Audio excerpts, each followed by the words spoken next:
दोस्तों आप सभी का स्वागत है एग्जाम पूल में। दोस्तों आज का जो हमारा टॉपिक है सीटेट एग्जाम 2023। दोस्तों आज है 24 जनवरी और फर्स्ट सीट में किस प्रकार प्रश्न पूछे गए हैं उसका एनालिसिस हम करेंगे। यदि आप हमारे चैनल पहली बार आए हैं तो आप हमारे चैनल सब्सक्राइब कर दीजिए, लाइक कर दीजिए, बेल आइकन को प्रेस कर दीजिए क्योंकि हम आपके लिए क्वेश्चन लाते रहेंगे। तो ठीक दोस्तों चलते हैं टॉपिक तरफ। हम पहला क्वेश्चन देखिए जो पूछा गया था, प्रकाश ईश्वर को ईश्वर उच्चारित करता है उसमें दोष है, तो उसमें किस प्रकार का दोष है? उसमें जो है स्वरलोप का दोष है। और देखिए दूसरा क्वेश्चन पूछा गया है, वाइगोस्की की संस्तुति के अनुसार बच्चों की व्यक्तिगत वाक की संकल्पना तो क्या है? यह स्पष्ट करती है कि बच्चे अपने ही कार्यों के निर्देशन के लिए भाषा का उपयोग करते हैं। और देखिए जो अगला क्वेश्चन पूछा गया है, आप अपनी कक्षा में अपने शिक्षण के दौरान कड़ी मेहनत करते हैं फिर भी आपकी कक्षा में काफ़ी विभिन्नता दिखाई पड़ती है, इसका कारण क्या हो सकता है? तो इसका कारण क्या हो सकता है? भिन्न भिन्न छात्रों में व्यक्तिगत गुण भिन्न भिन्न होते हैं। और देखिए जो अगला क्वेश्चन पूछा गया है, स्त्रियों का हस्तलेख पुरुषों की अपेक्षा अधिक अच्छा रहता है जबकि पुरुष गणित एवं तर्क योग्यता में अधिक योग्य होते हैं। यह कथन क्या दर्शाता है? तो यह कथन जो है लैंगिक पूर्वाग्रह को दर्शाता है। अगला क्वेश्चन देखिए जो पूछा गया है, कोहलबर्ग द्वारा प्रतिपादित नैतिक विकास के सिद्धांत के अनुसार पूर्व नैतिक अवस्था की अवधि है तो कितनी है? जन्म से 2 वर्ष की आयु तक मानी जाती है। और देखिए जो अगला क्वेश्चन पूछा गया है, राष्ट्रीय पाठचर्या की रूपरेखा 2005 के अनुसार कक्षा में शिक्षक की भूमिका होनी चाहिए, तो कैसी होनी चाहिए? एक उत्प्रेरक के रूप में होनी चाहिए।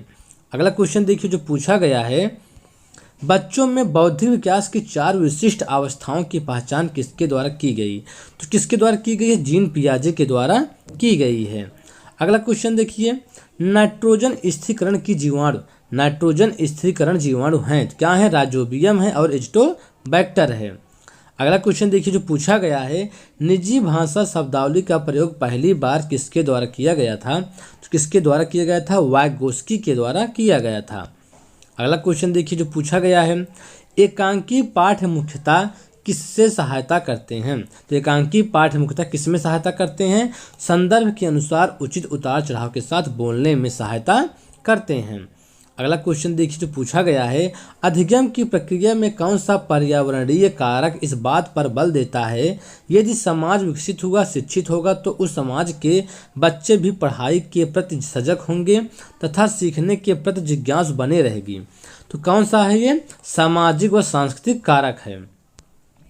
अगला क्वेश्चन देखिए, बच्चों के समाजीकरण में शिक्षक की भूमिका होती है, तो बच्चों के समाजीकरण में शिक्षक की भूमिका होती है उनका बौद्धिक विकास करना होता है। और देखिए जो अगला क्वेश्चन पूछा गया है, आपको अपनी कक्षा में 2 मंदबुद्धि बच्चों को बैठाने के लिए बोला गया है, आप क्या करेंगे? तो आपको क्या करना चाहिए? ऐसे विद्यार्थियों को सिखाने की तकनीकी सीखेंगे। ठीक है। अगला क्वेश्चन देखिए जो पूछा गया है, विशिष्ट बालक वह होता है जो, तो विशिष्ट बालक कौन होता है? तो विशिष्ट बालक वह होता है जो मानसिक, शारीरिक, सामाजिक और संवेगात्मक रूप से औसत में क्या हो? विशिष्ट हो। और देखिए जो अगला क्वेश्चन है, मुहावरे और लोकोक्तियाँ का प्रयोग करना, तो मुहावरे और लोकोक्तियाँ का प्रयोग करना भाषिक अभिव्यक्ति को प्रभावी बनाता है। और देखिए जो अगला क्वेश्चन पूछा गया है, परीक्षा में तनाव निष्पत्ति को प्रभावित करता है, यह तथ्य निम्नलिखित में से किस प्रकार के संबंध को स्पष्ट करता है? तो किस प्रकार के संबंध को स्पष्ट करता है? संज्ञान भावना को स्पष्ट करता है। अगला क्वेश्चन देखिए, शिक्षकों को बच्चों में किस गुण का विकास करना चाहिए? तो शिक्षकों को बच्चों में जो है रचनात्मक एवं समीक्षात्मक दोनों गुण का विकास करना चाहिए। अगला क्वेश्चन देखिए जो पूछा गया है, मूल्यांकन प्रक्रिया के 3 महत्वपूर्ण बिंदु हैं, तो मूल्यांकन प्रक्रिया के जो 3 महत्वपूर्ण बिंदु हैं कौन कौन से हैं? उद्देश्य है, अधिगम, अनुभव व मूल्यांकन के उपकरण हैं।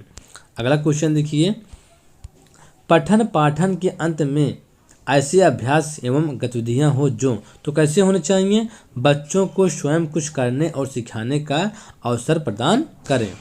अगला क्वेश्चन देखिए जो पूछा गया है, समावेशन का अर्थ होता है, तो तो समावेशन का क्या अर्थ होता है? जरूरतमंद बच्चों की शिक्षा का प्रबंध सामान्य बच्चों के साथ होना चाहिए। अगला क्वेश्चन देखिए, अधिगम के किस सिद्धांत के आधार पर बालक में भय, प्रेम एवं घृणा भाव आसानी से उत्पन्न किए जा सकते हैं? तो किस सिद्धांत के अनुसार? शास्त्रीय अनुबंधन सिद्धांत के अनुसार जो है किए जा सकते हैं। अगला क्वेश्चन देखिए, छात्र व्याकरण के माध्यम से करना सीखते हैं। तो छात्र व्याकरण के माध्यम से क्या करना सीखते हैं? भाषा का लिखित एवं मौखिक रूप से शुद्ध प्रयोग करना सीखते हैं। अगला क्वेश्चन देखिए, बच्चे, तो बच्चे कैसे होते हैं? बच्चे जिज्ञासु प्राणी होते हैं जो अपने चारों ओर के जगत को खोजने के लिए अपने ही तर्कों एवं क्षमताओं का प्रयोग करते हैं। अगला क्वेश्चन देखिए, सूक्ष्म शिक्षण किस पर जोर देता है? तो जो सूक्ष्म शिक्षण होता है कौशल पर जोर देता है। अगला क्वेश्चन देखिए, बच्चों में लेखन कौशल का मूल्यांकन करने के लिए कौन सी विधि बेहतर हो सकती है? तो कौन सी विधि बेहतर हो सकती है? अपने अनुभवों को लिखना, यही सबसे बेहतर हो सकती है। अगला क्वेश्चन देखिए, अध्यापन अधिगम की प्रक्रिया को सरल व प्रभावशाली बनाने हेतु विभिन्न प्रकार के शिक्षण सामग्री का प्रयोग किया जाता है, वह कौन सा है? दृश्य श्रव्य सहायक एवं दृश्य श्रव्य सामग्री है। अगला क्वेश्चन देखिए, उपचारात्मक कार्य होना चाहिए। तो उपचारात्मक कार्य कब होना चाहिए? प्रत्येक पाठ की समाप्ति पर होना चाहिए। और देखिए जो अगला क्वेश्चन है, तर्क करने की एक ऐसी विधि जो पूर्वधारण से आरंभ होती है कहलाती है। तो क्या कहलाती है? निगमनात्मक तर्क कहलाती है। और देखिए जो अगला प्रश्न है, अधिगम का मुख्य उद्देश्य होता है। तो अधिगम का मुख्य उद्देश्य क्या होता है? छात्रों के व्यवहार में परिवर्तन लाना, यही अधिगम का मुख्य उद्देश्य होता है। अगला क्वेश्चन देखिए, परस्पर बातचीत मुख्यतः। तो परस्पर बातचीत से मुख्यतः से क्या होता है? परस्पर बातचीत करने से सुनने और बोलने के कौशलों के विकास में क्या करते हैं? ये सहायता करते हैं। अगला क्वेश्चन, रथ यात्रा किस राज्य का उत्सव है? रथ यात्रा किस राज्य का उत्सव है? उड़ीसा राज्य का उत्सव है। अगला क्वेश्चन देखिए जो पूछा गया है, प्रश्नोत्तर विधि, अन्वेषण विधि, सामूहिक वाद विवाद विधि शिक्षण विधि के किस अंग का भाग है? शिक्षण विधि के किस अंग का भाग है? शिक्षक व छात्र नियंत्रित अन्वेषण का भाग है।